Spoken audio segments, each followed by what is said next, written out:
അയോധ്യ രാമക്ഷേത്രത്തിലേക്ക് കായംകുളത്ത് നിന്ന് ഒരു ട്രെയിൻ പുറപ്പെട്ടിട്ടുണ്ട്. അതിന് ചില പ്രത്യേകതകളുണ്ട് എന്നുള്ള സാർ പറഞ്ഞു.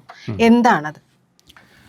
അത് പിന്നെ മാതാ അമൃതാനന്ദമയി അവരുടെ ഭക്തസംഘവുമാണ് അതിൽ സഞ്ചരിക്കുന്നത്. അവർ അയോധ്യയിൽ ഈ മാസം 19-ാം തീയതി ഒരു രാഷ്ട്രപതിയുമായി ചേർന്ന് മാതാ അമൃതാനന്ദമയി ഒരു ശ്രദ്ധേയമായ ചടങ്ങിൽ പങ്കെടുക്കുന്നുണ്ട്.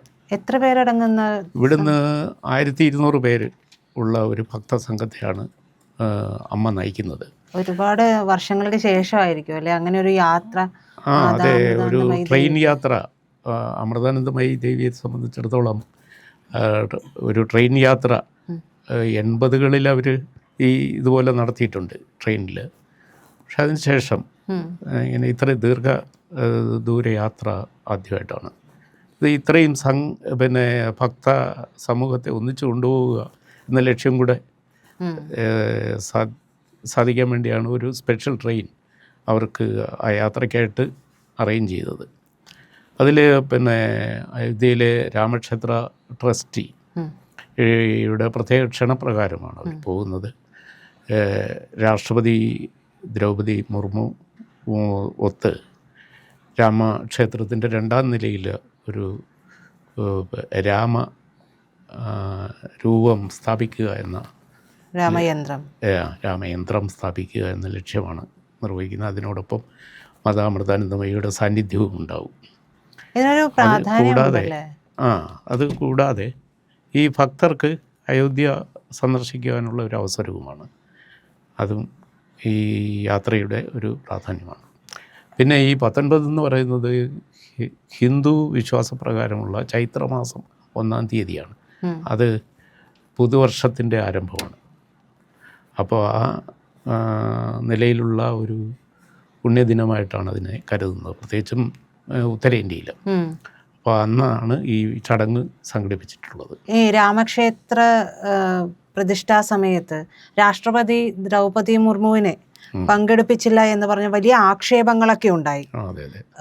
വലിയ രീതിയിലാണ് അത്. ആർക്കും അതിന് ആ ചടങ്ങിൻ്റെതായ രീതികളുണ്ടായിരുന്നു. അത് മനസ്സിലാക്കാതെയാണ് പല ആക്ഷേപങ്ങളൊക്കെ ഉയർന്നത്. ഇപ്പോൾ രാഷ്ട്രപതി ദ്രൗപദി മുർമുവും മാതാ അമൃതാനന്ദമയി ദേവിയും ചേർന്നുകൊണ്ടാണ് ഈ രാമയന്ത്രം സ്ഥാപിക്കുന്നത് എന്നാണ് സാറ് പറയുന്നത്. അപ്പോൾ ഇത്രയും നാള് ഈ ആക്ഷേപങ്ങൾ ഉന്നയിച്ചവരുടെ വായടഞ്ഞു പോകുന്ന ഒരു നീക്കം. തീർച്ചയായിട്ടും അത് ചോദിച്ചത് നന്നായി. ഈ രാമക്ഷേത്രത്തിലെ പ്രതിഷ്ഠാപനം നടക്കുമ്പോൾ അന്ന് പ്രധാനമന്ത്രിയുടെ നേതൃത്വത്തിലായിരുന്നു അത് നടന്നത്. അപ്പോൾ അന്ന് അത് പ്രധാനമന്ത്രി നിർവഹിക്കേണ്ടത് ഈ പ്രതിഷ്ഠാപനമാണോ? അതുകൊണ്ട് ശ്രീനാരായണ ഗുരു പ്രതിഷ്ഠ നടത്തിയപ്പോഴും എതിർപ്പുകളുണ്ടായിരുന്നു. അപ്പോൾ അതുപോലെ ഈ പ്രതിഷ്ഠ നടത്തേണ്ട ഉത്തരവാദിത്വം പ്രധാനമന്ത്രിമാർക്കാണ്. പ്രധാനമന്ത്രിയുടെ ഉദ്ഘാടനത്തിൽപ്പെട്ടതാണോ ക്ഷേത്രപ്രതിഷ്ഠ എന്നൊക്കെ ചോദിച്ച ആക്ഷേപം ഉന്നയിച്ചവരുണ്ട്. പലതരം വിമർശനങ്ങളും പ്രതിസന്ധികളും തരണം ചെയ്താണ് അയോധ്യയിൽ രാമക്ഷേത്രം പുനർനിർമ്മിക്കപ്പെട്ടത്. അപ്പോൾ അന്ന് രാഷ്ട്രപതിയെ പങ്കെടുപ്പിച്ചിട്ടില്ല അത് എന്ന് പറഞ്ഞിട്ട് വളരെ നീചമായ ആരോപണങ്ങളൊക്കെ ഉന്നയിച്ചിരുന്നു. നമുക്ക് പറയാൻ പോലും ലജ്ജ തോന്നുന്ന ആരോപണങ്ങൾ വന്നു. അപ്പോൾ അതിനൂടെ ഒരു മറുപടിയാണ് ഇപ്പോൾ രാഷ്ട്രപതി ദ്രൗപദി മുർമു അവിടെ പങ്കെടുക്കുകയും ആ ചടങ്ങിൽ കേരളത്തിൽ നിന്ന് മാതാ അമൃതാനന്ദമയിയെ പോലെയുള്ള സമുന്നതയായ ഒരു ആത്മീയ നേതാവ് കൂടി ആ സാന്നിധ്യം വഹിക്കുന്നു എന്നുള്ളത് വളരെ ശ്രദ്ധേയമായൊരു ദേശീയ ചടങ്ങാണ്. ഇത് ഈ ട്രെയിൻ ഇതിനു വേണ്ടി മാത്രം അനുവദിച്ചതാണ് എന്നല്ലേ സാറ് പറഞ്ഞത്? അതെ അതെ അതെ, സ്പെഷ്യൽ ട്രെയിനാണ്. ആ ഒരു ക്ഷണം മാതാ അമൃതാനന്ദമയി ദേവിയുടെ ആശ്രമത്തിന് കിട്ടിയതാണ്. ഇത് സ്ഥാപിക്കാൻ വേണ്ടി പ്രത്യേകമായി ക്ഷണിക്കപ്പെട്ട് പോകുന്നതാണ് അല്ലേ? അതെ, കേരളത്തിൽ നിന്ന് അയോധ്യയിലേക്ക് അനുവദിക്കപ്പെട്ട ഒരു സ്പെഷ്യൽ ട്രെയിനാണ് അത്. അമൃതാനന്ദമയി മഠത്തിലെ ഈ ഒരു ചടങ്ങിന് വേണ്ടി മാത്രം ഇതിനു വേണ്ടി ഭക്തർക്ക് അമ്മയോടൊപ്പം സമൂഹമായി പോകാൻ ഒരുക്കിയ ഒരു സ്പെഷ്യൽ ട്രെയിനാണ്.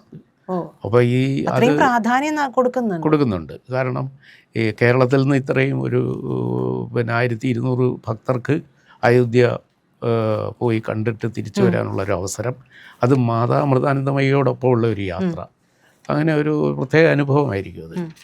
പ്രത്യേകിച്ചും ഭക്തരെ സംബന്ധിച്ചിടത്തോളം അത് ആ അനുഭവം പങ്കെടുക്കുക. 2 ദിവസത്തെ ദീർഘമായ യാത്രയുടെ ഒടുവിലാണ് ചടങ്ങ് വരുന്നത് 19-ാം തീയതി. ഈ 2 അപ്പോൾ ഇന്ന് ദിവസത്തെ യാത്ര എന്ന് പറയുമ്പോൾ അതിനേക്കാളും എനിക്ക് തോന്നുന്നത് ഏറ്റവും മുന്നിൽ നിൽക്കുന്നത് നമ്മൾ ആദ്യം പറഞ്ഞ വിഷയം തന്നെയായിരുന്നു. ആ ക്ഷേത്രവുമായി ബന്ധപ്പെട്ടിട്ടുള്ള പ്രതിഷ്ഠാപന സമയത്തൊക്കെ രാഷ്ട്രപതിയുടെ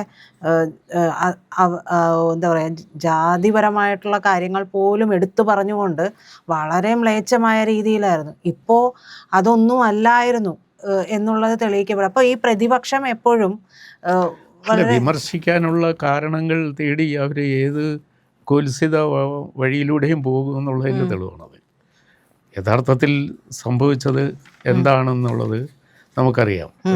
അന്നവിടെ യു പി മുഖ്യമന്ത്രി ഇപ്പോഴും അദ്ദേഹം വന്ന ഈ ഒരുക്കങ്ങൾ, ഇവരുടെ ഈ ചടങ്ങിനുള്ള ഒരുക്കങ്ങൾ മുൻകൂട്ടി കഴിഞ്ഞ ദിവസം പരിശോധിക്കുകയൊക്കെ ചെയ്തിരുന്നു. അദ്ദേഹത്തിൻ്റെ നേതൃത്വത്തിലാണ് അവിടെയുള്ള ഈ സജ്ജീകരണങ്ങളെല്ലാം ഒരുക്കിയിട്ടുള്ളത്. തീർച്ചയായിട്ടും രാമക്ഷേത്ര ട്രസ്റ്റും പങ്കെടുക്കുന്നുണ്ട്. ട്രസ്റ്റിനെ സഹായിക്കുന്നത് സംസ്ഥാന സർക്കാരാണ്. സംസ്ഥാന സർക്കാരാണ് അവിടുത്തെ സെക്യൂരിറ്റി, മറ്റ് ഒരുക്കങ്ങൾക്കെല്ലാം വേണ്ട സൗകര്യങ്ങൾ ചെയ്തു കൊടുക്കുന്നത്. ഇത് നമ്മുടെ മാധ്യമങ്ങളൊന്നും അറിഞ്ഞിട്ടില്ല എന്നാണ് തോന്നുന്നത്. കേരളത്തിലെ മാധ്യമങ്ങൾ ഈ കായംകുളത്തു നിന്ന് ഇന്ന് 12 മണിക്ക് പുറപ്പെട്ട ട്രെയിൻ കവർ ചെയ്യാനോ ഈ വാർത്ത റിപ്പോർട്ട് ചെയ്യാനോ ഒന്നും കേരളത്തിലെ പൊതുമാധ്യമങ്ങൾ എന്ന് വിളിക്കപ്പെടുന്ന പോപ്പുലർ മാധ്യമങ്ങൾ ഒന്നും മുഖ്യധാരാ മാധ്യമങ്ങൾ മുന്നോട്ട് വന്നതായി നമ്മൾ ഇതുവരെ കണ്ടില്ല. സാറ് ഓഫ് റെക്കോർഡ് ഇങ്ങനെ സംസാരിക്കുമ്പോൾ പറഞ്ഞു ഇത് ഹജ്ജിന് പോകുന്നതോ അല്ലെങ്കിൽ എന്തെങ്കിലും കൺവെൻഷനൊക്കെ ആണെങ്കിൽ അതൊരു മതേതരത്വ സ്വഭാവത്തിലേക്ക് മാറും. പക്ഷേ ഇത്തരത്തിലുള്ള കാര്യങ്ങൾ മത്സരിച്ച് കവർ ചെയ്യാനുള്ള ഒരു ഉത്സാഹം മാധ്യമ രംഗത്തു നിന്നുണ്ടാകുന്നു. അത് ഇതുപോലെയുള്ള ഹിന്ദു ആചാരങ്ങളെയും അവരുടെ ചടങ്ങുകളെയും പരിപാടികളെയും ഒന്നും അത്തരത്തിൽ കവർ ചെയ്യേണ്ട ആവശ്യം തന്നെ ഇല്ല എന്നൊരു ധാരണ എങ്ങനെയോ നമ്മുടെ മാധ്യമങ്ങളുടെ തലയിൽ കടന്നുകൂടിയിട്ടുണ്ട്. അതിനൊരു ഉദാഹരണം കൂടി എന്നേ ഉള്ളൂ. ഇതുപോലെ നിരവധിയുണ്ട്. അവിടെ ഒരു ലാത്തി ചാർജിനുള്ള അവസരമോ ഒരു സംഘർഷത്തിനോ വിവാദത്തിനോ വല്ല സാധ്യതയുണ്ടായിരുന്നെങ്കിൽ അത് വലിയ വാർത്തയായി അവരിപ്പോഴേ എത്തിയിട്ടുണ്ടാകുമായിരുന്നു. പക്ഷേ ഈ ഒരു ചടങ്ങിലേക്ക് ഒന്ന് ആലോചിച്ച് നോക്കും. നമ്മുടെ കേരളത്തിൽ നിന്നുള്ള ഒരു ആത്മീയ നേതാവ്, അമ്മ എന്ന് പറയുന്നത് എല്ലായിടത്തും സ്വീകാര്യമായിട്ടുള്ള ഒരു ആത്മീയ നേതാവ് കൂടിയാണ്. അപ്പോൾ പക്ഷേ കേരളത്തിൽ നിന്നുള്ളതാണ് എന്ന് പറയുമ്പോൾ നമുക്ക് അഭിമാനം തോന്നുന്ന ഒരു നിമിഷം കൂടിയാണ് ഈ മാർച്ച് 19-ന് സംഭവിക്കുന്നത്. അതെ, അമ്മയ്ക്ക് വേണ്ടത്ര കവറേജ് കൊടുക്കാൻ മാധ്യമങ്ങൾ എന്തുകൊണ്ട് ശ്രദ്ധിക്കുന്നില്ല എന്നുള്ളത്. ഇപ്പോൾ ഏറ്റവും പ്രശസ്തരായ 2 മലയാളികളാണുള്ളത്. ലോകപ്രശസ്തരായ ഏറ്റവും വലിയ 2 മലയാളികൾ ആരൊക്കെയാണ്? യേശുദാസും മാതാ അമൃതാനന്ദമയ്യ. ഈ 2 പേര് അത്രയും പേരുള്ള പ്രശസ്തരായ ആളുകൾ വേറെ കേരളത്തിലില്ല എന്ന് വേണമെങ്കിൽ പറയാം. ഇപ്പോൾ ജീവിച്ചിരിക്കുന്ന ഏറ്റവും പ്രശസ്തരായ 2 മലയാളികൾ. അപ്പോൾ അതിൽ ഒരാളാണ് മാതാ അമൃതാനന്ദമയ്യയുടെ വേറെ രംഗം, മറ്റേത് പ്രശസ്തനായ ഒരു ഗായകൻ. അപ്പോൾ ഈ നിലയിലുള്ള 2 വ്യക്തികളാണ്. അവർ ഉൾപ്പെടുന്ന സംഭവങ്ങൾക്കൊക്കെ വലിയ പൊതുപ്രാധാന്യമുള്ളതാണ്. പക്ഷെ അത് മറച്ചു പിടിക്കുകയാണ് ചെയ്യുന്നത്. ഇത് ഇപ്പോൾ വേറൊരു കാര്യവുമുണ്ട്. ഇവിടെ പ്രധാനമന്ത്രി ഈ തീരപ്രദേശവാസികളുടെ ഒരു വലിയ സമ്മേളനം ഉദ്ഘാടനം ചെയ്തിട്ട് പോയതേ ഉള്ളൂ.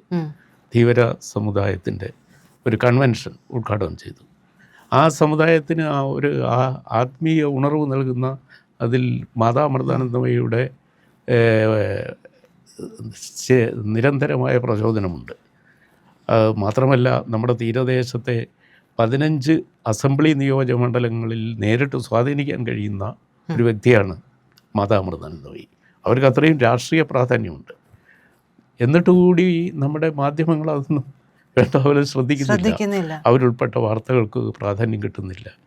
അവർ ഇതുപോലെ വളരെ മനഃപൂർവ്വമല്ലേ? അല്ല, അത് പിന്നെ വെള്ളാപ്പള്ളി നടേശനോ മാതാ അമൃതാനന്ദമയ്യോ ഒക്കെ പങ്കെടുക്കുന്നതിൽ എന്തെങ്കിലും നെഗറ്റീവ് വാർത്തകളുണ്ടെങ്കിൽ അത് തികഞ്ഞ പുറത്തു കൊണ്ടുവരുന്നതിനാണ് കൂടുതൽ ഉത്സാഹം പൊതുമാധ്യമങ്ങൾക്ക്.